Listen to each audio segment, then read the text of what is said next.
guzti guztiak ba. Horatzen, eleganteak. Ondo kantatzen, que se lo ducha behar. Txalo para tercera.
Mendekoste jaietara!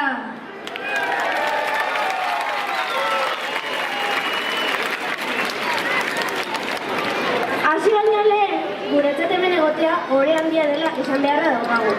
Izan ere, guri egokitu baitzegu herriko alkate txiki gisa aritzea. Beraz, gure eskerik beroena aukera hau eskaintzagatik. Urtebete eta gero, hementxe gaude berriro ere Mendekoste jaiak ospatzeko irrikitan. Zagarre Pirata, Maria Labaien eta haien laguntza hementxe dauzkau jara eta hogei ongio etorria eramatea etorri gara plaza honetara. Hoi den bezala, udaberriko jaien irrikitan egoten gara senidekin zein lagunekin primeran pasatzeko. Izan ere, jaiek aukera asko emango dizkigute giro honean ibiltzeko, modu desberdinetan gozatzeko eta lagunen arteko harremanak sendotzeko. Horretarako, egitaragoan adin eta gustu guztientzako ekintzak prestatu ditu jai batzordeak, denok parte hartu ahal izateko. Beraz, hemen zaudeten guztien prestatu diren ekintzetan modu egokian parte hartzera animatu nahi zaituztegu. Bide batez, eskerrak eman dizkiogu jai batzordeari egindako lanagatik ere. Eta ez ahaztu, urteko gainontzezko egunetan bezala jai hauetan ere euskarari bere lekua emateko guztiok dugula ardura. Sinestu dezagun euskara ez dela daukagun zerbait, garen zerbait baizik.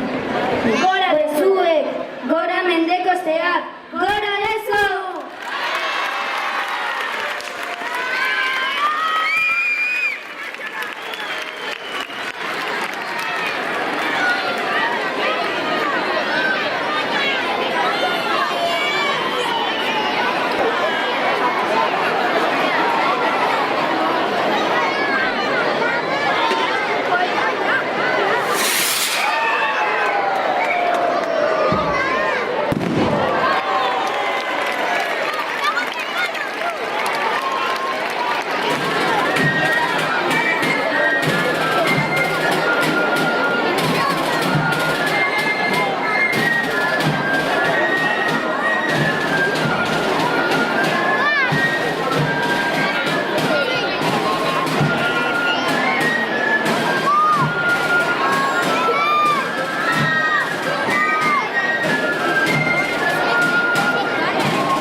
beste behin, beste urte betez, ongi pasatzeko asmoz eta Santa Cruzetako jaiei hasiera emateko gogo handiakin. Bueno, urtetik urtea geroz eta jende gehiago animatzen zaigu, eta bueno, festa giro hau zoragarria da, eta eskerrak eman Lezoko herriari, urtero olako ongietorria ematatikan. Eta hasieran goizian ikastola eta eskoletan eta lapurtu nahi izan digute sagardoa, baina gero ja hemen herrian laguntzakin segituan lortu dugu. Herrian laguntzakin lortu dugu azkenian, bueltan berreskuratzea, eta bueno, guain herriarekin banatuko dugu. Guain afaritxo bat eta denak eta ondo pasatzea. Gora Mendekostea, gora Zabarre, gora Maria eta gora Lezoko piratak. Gora!